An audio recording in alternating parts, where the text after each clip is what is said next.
Some are left happy, others are left unhappy, but at the end of the day, Aaron Rodgers will not be the New York Jets quarterback in 2025. Jets insider Zach Rosenblatt revealed a shocking trade target for the New York Jets to covet. Is it feasible? We'll break it down and much more, all coming up here on a Tuesday edition of NY Flight Jets Talk, joined by the man, the myth, the legend, Antwan Staley of the New York Daily News. J-E-T-S, Jets, let's go. Jets wide receiver Wesley Walker. Wesley, how you doing today? ESPN writer Mr. Rich Cimini, Jets reporter for The Athletic, Mr. Zach Rosenblatt, Hall of Famer, and Jets legend, Mr. Marty Lyons. Your host, Connor Law. Hello, everyone, and welcome into another edition of NY Flight Jets Talk, Tuesday, February 11th, 2025. I appreciate you all tuning in. Smash the like button. Make sure you are subscribed to the channel. We greatly appreciate all your support here on the program, completely free.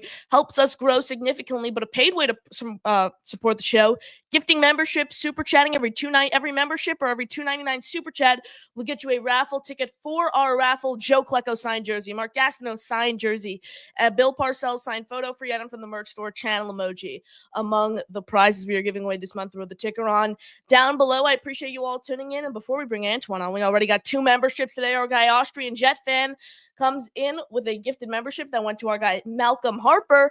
And then the Lup Man, our guy Luppy in the house, gifts a membership, and it goes to Jameel Haywood. I appreciate all you guys tuning in. Smash the like, subscribe to the channel. Luppy and Austrian Jet Fan are in on the raffle. The way you could get in on the raffle as well, every $2.99 super chat or every membership you gift gets you a raffle ticket. Any questions for Antwan and I, throw them in the chat. If you want to call into the show, click the pinned comment at the top of the chat. But let's bring on our guest. He covers the team for the New York Daily News. Great friend of the show. It's our guy Antwan Staley here on the program. Antwan, we were talking before the show. The team never fails to give us something to talk about here. Yeah, but never a dull moment. Never a dull moment. Even on Super Bowl Sunday when they're not even playing. Yeah, were you surprised, Antwan? I guess that's where I'm going to start. Were you surprised that it came out on Sunday, especially on the Super Bowl? Because I know it's a big thing among NFL teams. Don't try to, steal the majority of the news cycle when it's a big game like Super Bowl Sunday. Were you surprised at all that it came out that day?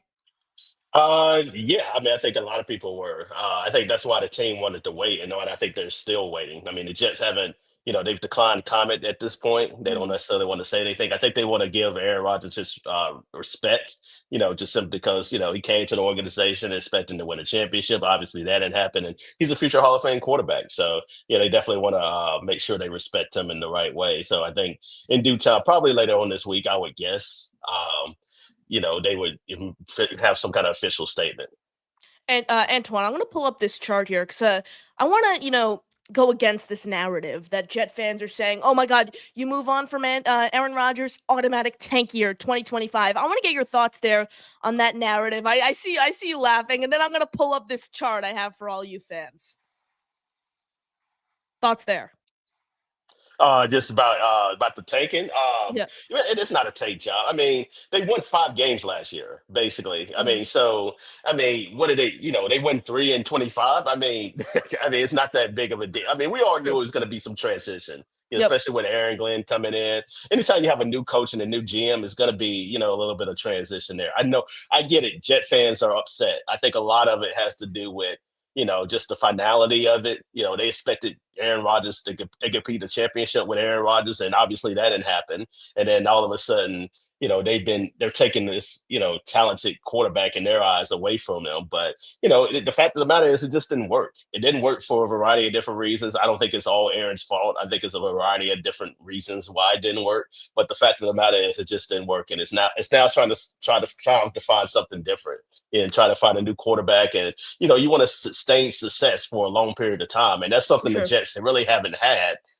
I mean, really, talking about forever, 60s, yeah. 70s, like you really have to go back then, for them to have that sustained success for. And even then, it was still kind of a little bit sporadic. Up and down. But yeah, you definitely want that long-term stability, like what Aaron Glenn and Darren Campbell and company built in Detroit, and that's what he's trying to do here. Absolutely. And Antwan, I was kind of thrown off. Obviously, you were at the introductory press conference. I was kind of thrown off. It really left me torn on what the Jets were going to do based on what Aaron Glenn said, because Aaron Glenn and Darren Muji were really, really big on we're going to build sustained success. Well, you don't do that by bringing back a 41-year-old who I view as a bottom 10 quarterback and pay him over $40 million next season. I don't think that is building sustained success. But on the other hand, when you guys were in the media scrum, Aaron Glenn really declined any comment on Aaron Rodgers' situation here. He said he did say it's about the Jets. It's not about Aaron Rodgers. But then he proceeded to say, "I want a winner." Well, Aaron Rodgers is the closest you're going to get to a winning quarterback among all the other options you have entering 2025. So I was really torn there, but ultimately Aaron Glenn and Darren Muji come in, they make a statement, and Aaron Rodgers is out the door. For all those fans saying 2025 is automatically a tank year, I understand it's a smaller sample size, but I'm going to pull up this chart here. Tyrod Taylor's numbers in 2023 with the Giants in 6 starts compared to Aaron Rodgers, all 17 starts in 2024 with the Jets, courtesy Michael Nania of Jets X Factor for this chart. Antwan, I know you released a column for the New York Daily News listing some names for the Jets to covet at the quarterback position. Tyrod Taylor was in there, Jordan Travis, Kirk Cousins, Russell Wilson. You mentioned Jameis Winston. Do you truly think Tyrod Taylor is the best option for this team next season? I think so. I mean, you already Okay. have him in the building. I think Tyrod is obviously an established veteran too that has had experience starting in this league. With Buffalo, obviously, his time with Houston and other places as Mhm. well. So yeah, you definitely want him in the building. So I think pairing him up with a veteran. Addition to that, whether it be a Justin Fields or whether it be somebody else, so that but Jameis Winston, Kirk Cousins, although I think Kirk Cousins is going to be hot in high demand, it's just going to be Ooh. about where he it's going to be about where he feels like he's a fit. And I think Cleveland might be a fit for him just because of his relationship with Kevin Stefanski in the past with the Vikings. So yeah, I mean, it just depends on whatever they decide they want to do. But yeah, I definitely think those guys really stick out to me, and then got like Jameis Winston as well. I think Jameis obviously has starting experience there, uh, play some games with the Browns there. It's been up and down there. He throws a lot of interceptions, but he also throws a lot of touchdowns Yeah. too. So I definitely think it would be pretty exciting, from a field perspective and also just behind the scenes because Jameis is a bit of a character too. But it's not a lot of big names out there, but it's ones that I think they can be have somewhat success with. Antwan, help me out here. I don't get the fascination with Kirk Cousins. Rich Samini mentioned it on his Flight Deck podcast that the Jets are looking for, I think, team guy, something like that was the term he used, and Kirk Cousins fits that mold. But come on here, I think this guy is potentially even more immobile than Aaron Rodgers, and I potentially didn't even know that was possible based on the way he looked last year. Atlanta's basically going to be forced to release him upcoming. I don't get the fascination with Kirk Cousins. The Jets tried throwing a bag at him years ago. He didn't want to come here. I just think while the options aren't all that pretty, there are a lot of names I would take over Kirk Cousins. I would take Marcus Mariota. I would take Andy Dalton, Jameis Winston, Taylor Heineke, Kenny Pickett, among some of the names I would take. I just can you explain the Kirk Cousins love for me here, He's Antwan? cheap. He's cheap. Yeah. I mean, he would get, assuming the Falcons release him, like he would get the veterans minimal. So, Mm. I mean, it's not a lot of money there. The Jets don't necessarily have to worry about that. And it's only for 1 year, basically, I would imagine. So, yeah, I think that's a big part of it, too. And then he has experience. I mean, although he's not the quarterback that he used to be either, but you're not paying a astronomical number like you would Aaron Rodgers, who also came off an Achilles injury, too. So, I think that's the fascination as well. And also, you're probably thinking that year two coming off the Achilles injury, he might be a little bit better. So you never know, but I think it's an option. I don't know if it's the top option, but I think it is a option that they definitely have to look at too, just simply because of the price. Because the Jets don't have a lot of money to spend. Although once they release Devontae Adams, because that's probably Yeah. coming too, they will, and then they're going to free up. They're probably going to release Alan Over 30 Lazard too, million. Yeah. so they're going to free up a lot of money that can help them with free agents. Antoine, I think the reputation the Jets have been getting is they have no cap room. They're not going to be aggressive in free agency like years past. I wanted to over the cap the other day. You make some realistic cuts. Alan Lazard, Devontae Adams, Max Mitchell. You even cut a Carter Warren. You can kind of work out Michael some. Clemens, Yep, yeah. Clemens. with some of the void years, you can actually free up some money on some of these guys if you like put a certain designation on them. Again, I'm not a capologist, but that's what I saw. And over the cap, you could free up around 100. You can before extensions. Let's keep this in mind. I got up to like $98 million in cap room, 104 million, something like that in that range. So I think the reputation the Jets have been getting is they don't have any cap room. I don't think that's particularly the case. So I wouldn't particularly count the Jets out in free agency, but I think that's a good point there with Kirk Cousins. He's cheap. Someone I mentioned, I was rattling off some of the quarterback names who's also cheap is Kenny Pickett. His cap numbers Yeah. next year is $2.6 million. Final year of his rookie contract. Working on a Jets X Factor column. I have him as an underrated name to watch here. He appeared in 5 games with the Eagles this past season, 1-0. Spent 3 seasons, with the Steelers. He went 14-10 there. Has some experience. Was just behind Jalen Hurts, so it doesn't look like he's going to have that much of a future there because Jalen Hurts is the franchise guy after winning the Super Bowl for years to come. Could you see the Jets potentially trying to go out and trade for a Kenny Pickett, who's really cheap last year of his deal? I think he's a good bridge option. Doesn't turn the ball over. He's mobile. He's somewhat accurate. He could be an interesting name for the Jets here, Yeah, Antwan. I mean, you could get like a marginal guy like that you could potentially groom too. I mean, I don't know how good, much better Kenny Yeah, Pickett's going to be in the league, but he does have starting experience, although it wasn't necessarily great with the Steelers. But he's still young enough where he can continue to develop, and you want to see what he could do, within the organization. So maybe you make a long-term decision on him. Maybe you keep him and maybe add somebody else in the future. But yeah, I think that's a pretty good move too. I think another name that I heard too as well, Sam Howell, like yeah. also He because scares me though. yeah, he does, but the Oh. coaching staff also has some, experience with Mm. him in Seattle. So yeah, I definitely think that's a name to watch out for too as well. Antwan, the main name I wanted to get into in today's show was Kyler Murray. Zach Rosenblatt, our guy at The Athletic, listed Kyler Murray as a potential trade target for the Jets. Now, this is a name I haven't heard at all really come up in trade conversations. He's an interesting one. I mean, his contract's a little dicey. He's going to be a lot of money for the Jets if they want to go out and spend big. But also, I think he's more than just a typical bridge option. I think he has the potential to have a future here in New York just beyond one season. I think he was like 11th in touchdowns. He was top 15 in a lot of main metrics for quarterbacks. And quite frankly, his best game really came against the Jets midway through the season. That 30-6 blowout, that was an absolute joke. I know, Antwan, you were there in Glendale, Unfortunately, I Arizona. was. Yeah. What do you think Kyler Murray would really cost? Former number 1 overall pick. Safe to say hasn't really lived up to the expectations. There was the whole thing of him not watching enough game film, having to put that in the contract. Could you see the Jets coveting him? And if so, what does that cost the Jets? I don't know if he would be available, but I guess if he were to be available, then I maybe a few picks, day two, maybe a future 26 pick as well. So yeah, I definitely think it's definitely possible for sure. Smash the like button. Make sure you are subscribed to the channel. We really appreciate all your support here on this Tuesday evening. Any questions for Antwan and I, throw them in the chat. We'll be sure to get to those. Leany and NC comes through with a gifted membership. Leany, thanks so much. That membership went to Nick Russo. You are now a member. Thanks to Leany. Leany, that's a raffle ticket for you. Appreciate you as always. Start things off with our guy Luppy. Antwan, do you think Aaron really wanted to be here, or it was just a Jet decision?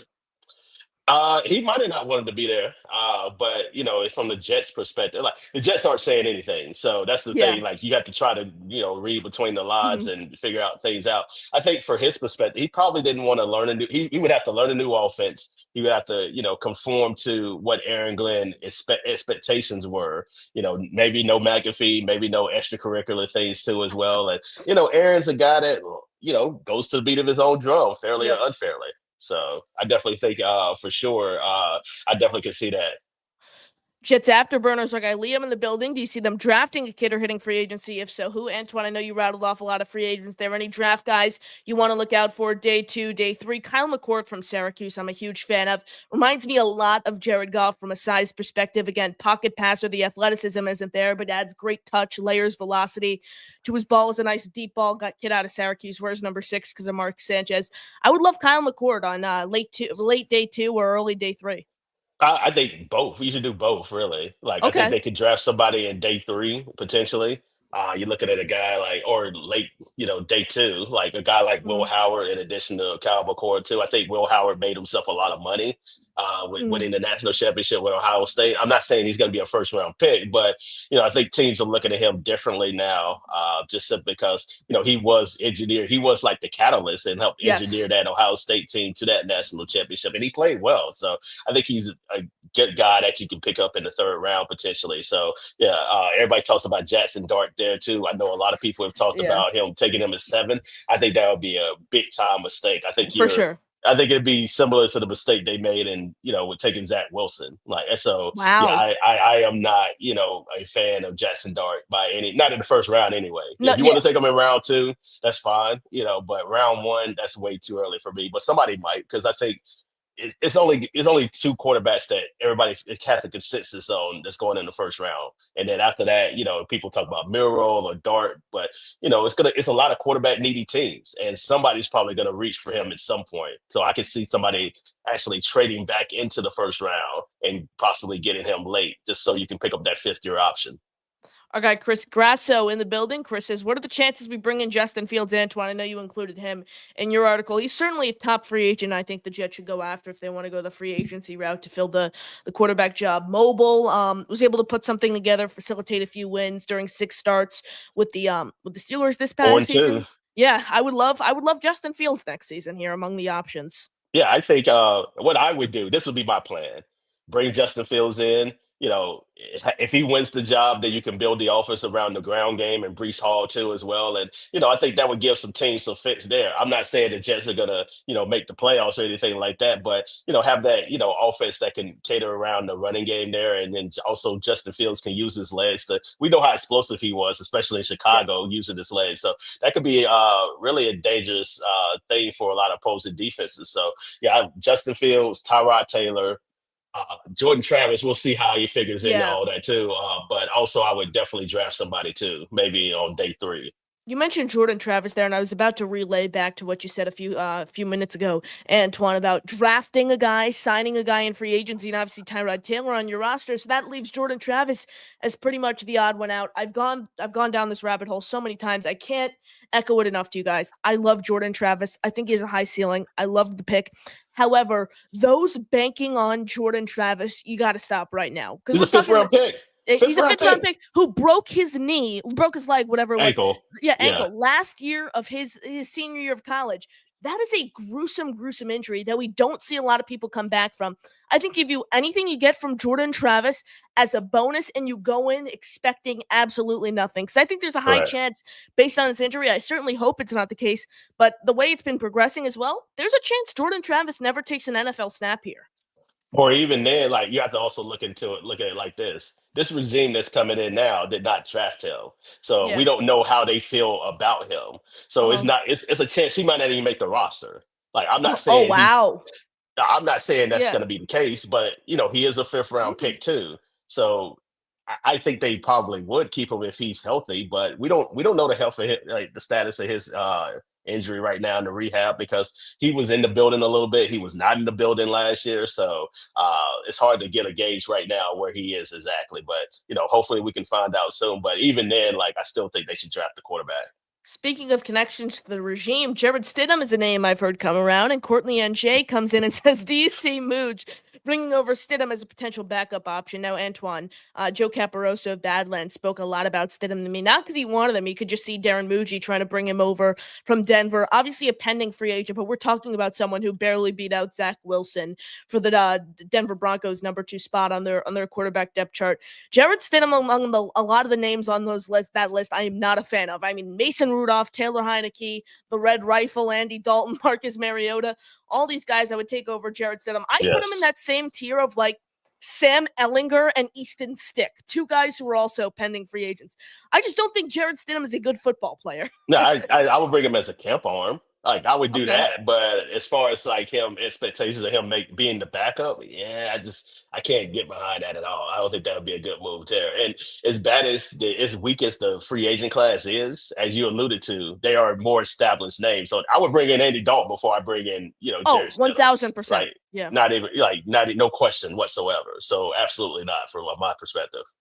Our guy Liam comes back in. What about Hendon Hooker? Antwan, I did a whole show on Hendon Hooker. I'm really intrigued by him. Similar pathway, Jordan Travis suffered a gruesome injury his senior year after he was expected. I mean, Hendon Hooker was supposed to be a Heisman finalist his senior year. He was supposed to be a first-round pick. Then he fell to the third round, drafted by the Detroit Lions. Really haven't seen much of him, only in garbage time. Lions didn't have that much faith in him. The fact that they brought in Teddy Bridgewater, who was coaching high school football, to be their backup in the playoffs, and put him in for a possession in Detroit during their playoff game when Jared Goff had to take a seat. But no other team, obviously except the Lions in the NFL, has more insight into Hendon Hooker than the Jets do, with Aaron Glenn and Tanner Engstrand in the building. I would love Hendon Hooker here. I just think I think potentially has a higher ceiling than Jordan Travis when we look at this. I mean, he's healthy. He's been on the field before. Antwan, what's Hendon Hooker's trade value? I proposed something the other day. Jordan Travis for Hendon Hooker straight up. Who says no? Do you think that could be something that works out?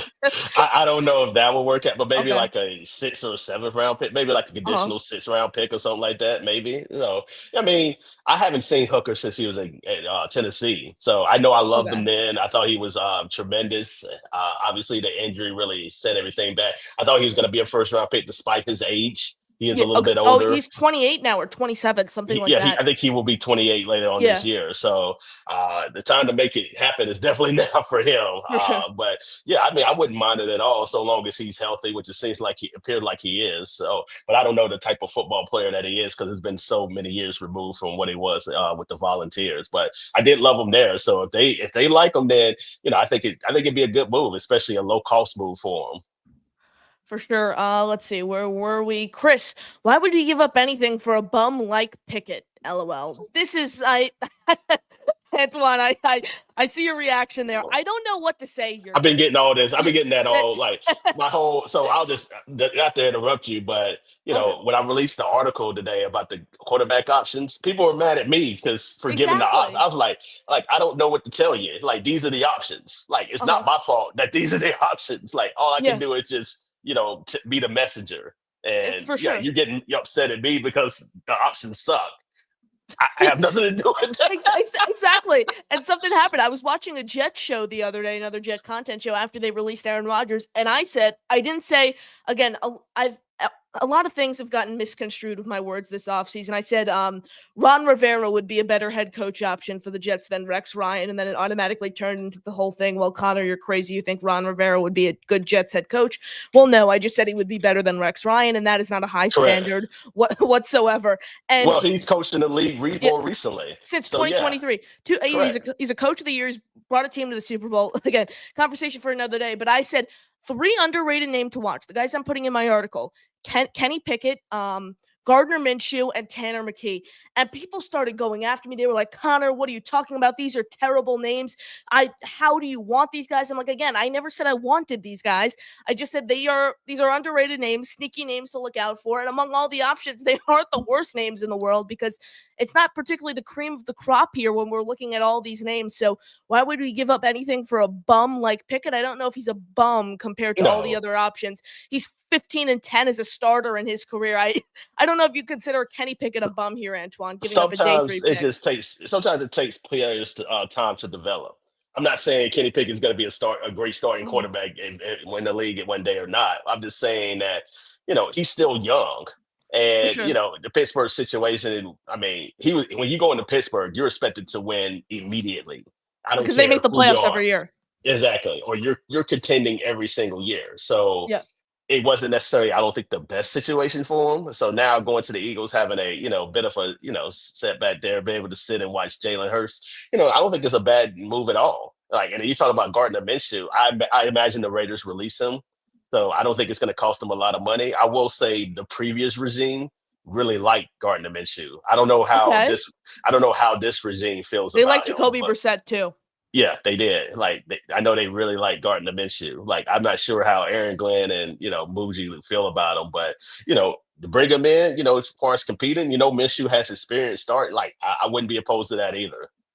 For sure. Where were we? I'm gonna pull up same comment from Chris here, Antoine. I'm gonna let you I'll get in here before I let you handle this one. This is exactly why we should have kept Rodgers, LMAO. Well, Chris, let yeah, me answer. go Let me away. Take handle it away, this. Antoine. Let me just handle this. Anybody that's thinking this is strictly a football decision, it is not. It was financial decision. It was a cultural decision. Football played a role in it because Aaron Rodgers was not great last year. He was 25th in QBR. I don't care. I've heard people try to compare his stats to Josh Allen. Just stop it. Because Josh Allen, not only he gives you, first of all, he was more efficient than Aaron Rodgers. Yeah. Number two, he gives you production on the ground with his legs. So it's not even remotely close. Like you can't even say, Rodgers and not anymore. It's in the same stratosphere as No. Josh Allen. Once upon a time, yeah, Aaron Rodgers is one of the best quarterbacks I've ever seen. But to say that he was on the same level as Josh Allen this year, I don't know. I don't know what these people are smoking. Like I have no idea what's going on, like what they're doing in their free time. But and also have to look at the cultural aspect of it too, because Aaron Glenn is trying to establish a culture. And people say, well, culture is winning, but it's not necessarily the case. Quentin Williams in his comment, on Twitter, proved this is the right move. Uh-huh. Because whether you agree with it or not, you don't do that publicly. You can go, text about it, text Aaron Glenn, text your teammates. Oh, I'm not a fan of this. That's fine. I have no problem with people that are upset about it. It's just how it was handled. Like I felt like it was very immature and very kind of childish for him to do that in that manner. Like you're supposed to be a leader of the team. You're one of the captains of the team. Whether you like the move or not, that's not the message you're supposed to send. Like period. So Absolutely. they got it. They got a lot of work to do in that locker room. I'm not saying they need to get rid of Quentin Williams, but from a cultural standpoint, it's a lot that needs to be done. Absolutely. You killed it there. It's far more than a football decision. A few things. The Pat McAfee show. That's one. Another thing that kind of involves football, but it's strictly on-field production. Being able to learn a new offensive system. The 70-year-old, whatever it is, it's not. I don't even call it a West Coast offense. It's the Aaron Rodgers offense because he audibles out of every single play call at the line of scrimmage. So it's just his offense. He's going out there and he's calling his own plays. It's so predictable. It's the same thing. Pass, pass, pass, pass, pass. Every single play Very in the red zone archaic. or not. That's Yeah, the way exactly. Dan Orlovsky kind of defined it, and I agree with him. It's a very old school, 20 years ago offense. It's so And predictable too. you can't, I don't know if you can necessarily use those same concepts, a lot of those same concepts in today's NFL where, you got people using RPOs and, motion, a lot of motion and everything like that. It's even as mediocre as the Dolphins are, just look at the offense. Just look at the Yeah. offense that Mike McDaniel is running. Like that's It's the high modern day powered. offense. It's Exactly. high powered. And I see Chris coming in and said we had no run game. Half of that is because Aaron Rodgers would audible out of run plays at the line of scrimmage. They didn't So run he the could play. ball. They Exactly. didn't run the ball. One game with over 75 rushing yards. And yes, I know we spoke about that before the show, Antwan. A lot of it's on Keith Carter, Todd Downing, Nathaniel Hackett. I am not saying they were good. I am not saying the coaching was good last season. It was the worst coaching in the league. Let's be clear. Correct. But at the same time, Aaron Rodgers audibled out of so many run plays in the red zone, first off, so we can try to get that 500 touchdown, force feed Devontae the ball while Garrett Wilson is running wide open down seams game in and game out. And, he's audible out of all these plays, and I get the O-line wasn't good, but you still have to apply some blame to Rodgers here. And they There's didn't no even reason. and Brees Hall did not register over 20 carries in any game last year. Yes. So don't tell me like they couldn't run the ball. They chose not to run the ball. Whether you want to blame Rodgers, whether you want to blame Todd Downing, whether you want to blame Hackett, whoever you want to blame, they didn't run the ball nearly enough. When you got they have a Mustang in the garage that they failed to use. Like they didn't Yeah. even want to use it.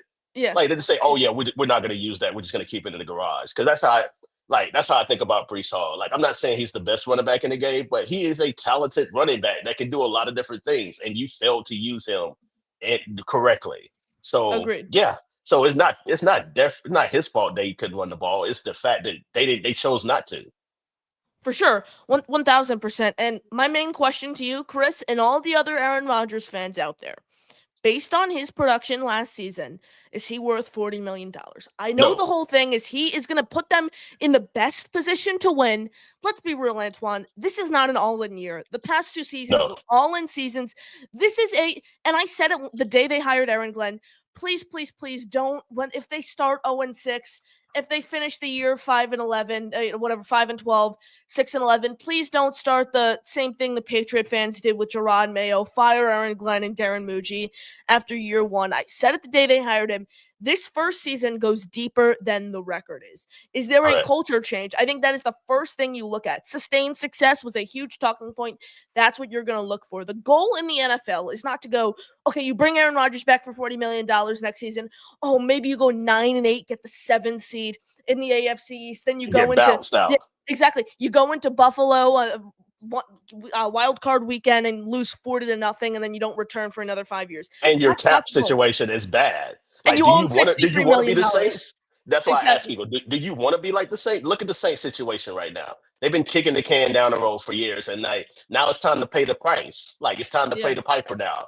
Like the bill is up. Like now it's time for them exactly. to figure it out. You don't want to be in that situation. That's why they're No, cutting. That's part of the reason why they're cutting Aaron Rodgers. In addition to abs- him not being the same quarterback that he used to be. So exactly. yeah, I don't understand a lot. People don't care about the cap situation, or they just don't know. They don't understand it. I think it's a little bit of Mhm. both, actually. For sure. And the thing that annoyed me most, the whole coaching staff that had to come with him. I mean, all of his little minions, whether it was Billy Turner, Randall Cobb, requesting Mercedes Lewis and OBJ to come here, Adrian Amos on the defensive side of the ball, all guys who, well, Alan Lazard's the only one actually left on the team among all that little, among the players. Obviously, Nathaniel Hackett is Yeah, still yeah, here, but among the players, Alan Lazard is the only one of those guys left. All of them were cut, or were all of them cut? Randall Cobb technically retired. retired. He Yeah, technically retired. Billy Turner, I think, his contract was up, but he would have been cut yes, anyways. Adrian Amos was released midway through the season. yeah. So all these guys were just weeded out. They had 2 seasons with this, Antwan. When we got Aaron Rodgers, we said But this is the 2-year plan. Year 1, down the drain, 4 plays in. Year 2, you won 5 games, point blank, period. and people said to me, like I said yesterday, well, maybe Sunday, I said it. I was like, they catered to him. This new regime is not going to do that. And people were saying, well, how did they cater to him? I'm like, have you been paying attention the last couple of Oh years? my God. Like they gave him the world. They Oh gave my him God. everything that he wanted, and it still wasn't Yep. enough. So Hmm. they're not going to do that again. So Yep. I think people are, either ignorant to what's going on, or just either, like I say, they're just trying to spin it in their narrative, whatever narrative they want to. But this was the right decision. It had to be made because you're trying to maintain sustained excellence for a long period of time. And yeah, I get Aaron Rodgers a future Hall of Famer. This will be a blip on his Hall of Fame career. When he goes into Canton, people won't even talk about the Jets situation because Yeah. that's how bad it went like the last couple of Uh-huh. years. But the fact of the matter is this: like it was time to move on from both sides. Agreed, 1000%. Antoine, I appreciate you hopping on as always. We'll end with this one here from us in LA. $2 super chat. Appreciate you as always. Who brought offensive coach here? Pro A-Rod people. He's asking that question to all the A-Rod truthers here. I mean, Antoine, who do you think would have been the Jets offensive coordinator if Nathaniel Hackett didn't get the job in the attempt for the Jets to kind of lure Aaron Rodgers over here? I don't even remember honestly some of the names 2 years ago. Yeah, I had to go back now. Like I'm trying to think Yeah. now. Like I'll I probably think about it off the air, but yeah, I'm yeah. trying to think now. But I know they really want to hack it because like that was their gateway His to get guy, the that was his Rogers to. guy. Yeah. Yeah, that was like once he got him, like, and then everybody knew he was going to go after Rogers. Even though they kind of smoothed Derek Carr for a little bit, which honestly he could actually be an option too if he's released Mhm. as well. So I kind of want to throw that in there as well. Yeah. Again, I'm just gonna make this really, really brief from Chris again. Who do the Jets think they are, kicking out a Hall of Fame quarterback after one season that failed due to coaching? I can't. No, no, Yeah. that's not why I I felt. can't That's echo it enough. It was not only coaching. He was not no a good quarterback. He was not correct. good, Antoine. Correct. Like it again, like as I said this earlier, it's a lot of different reasons why this does not work. His play was not up to standard. He was 25th in QBR. You can look at all the metrics all you Uh-huh. want to. Like it was not good. And you can Coaching watch was the terrible. games too. Coaching was horrendous. Like no, this was like it was bad. But it was coaching, it was production on the field. People want to bring up the kicking game too as well. But even in the perfect world, I think the Jets might have won 8 games. So it is Maybe. what it is. For sure. Yeah, again, there were so many other variables. Look at the numbers. Okay, I'm a big numbers guy here, Antoine. You probably know that from listening to me here all the time. And the numbers don't favor him. And also the games. Like I love, I know we spoke about it, but I love how you guys who wanted Aaron Rodgers back automatically forget about the first 14 weeks of the season where he was just terrible. And we're going to focus on beating the Dolphins in week 18. We're going to focus on beating the Jacksonville Jaguars, a game the Jets shouldn't even have won, taking the Miami Dolphins into overtime, beating the Texans on Halloween, but you're not going to remember scoring 9 points against the Denver Broncos. You're not going to remember going out and getting embarrassed in London against the Right. Minnesota Vikings. You're not going to remember losing 30-6 on the road against the Cardinals. You don't The remember Steelers that. game. The Steelers Oh, game the where they got Steelers game. completely steamrolled in the Yeah. second half. Exactly. The second Bills game where, Aaron Rodgers was healthy that game. Let's be clear. Oh, that's the new thing. He was unhealthy 6 weeks of the season. He was unhealthy probably 2 weeks. Oh, he was terrible against Yeah. Buffalo. Like, that was absolutely 40 to 14. atrocious. 40 to 14. 40 Yeah, to it 14. was 14 so points from bad. Tyrod Taylor. 40 to nothing. I don't even want to Yeah, say Tyrod 14. Taylor was the reason they had points, not Aaron Exactly. Rodgers, actually. Exactly. So it's an absolute mess here, Antwan. Hoping they could facilitate something next season, some fun football. Hoping there's a culture change. Smash the like. Make sure you are subscribed to the channel. Greatly appreciate all your support. As always, Antwan, you're the best. Appreciate you hopping on. You got any final thoughts? No, just people can find me at New York Daily News, but also find me on all social media platforms, including X, Twitter, at Antwan Staley. Antwan, appreciate you hopping on. As always, follow Antwan. He's the best. Smash the like, subscribe to the channel. That'll do it for us here on this Tuesday evening. For Antwan, this is Connor signing off. JTS, Jets, Jets, Jets.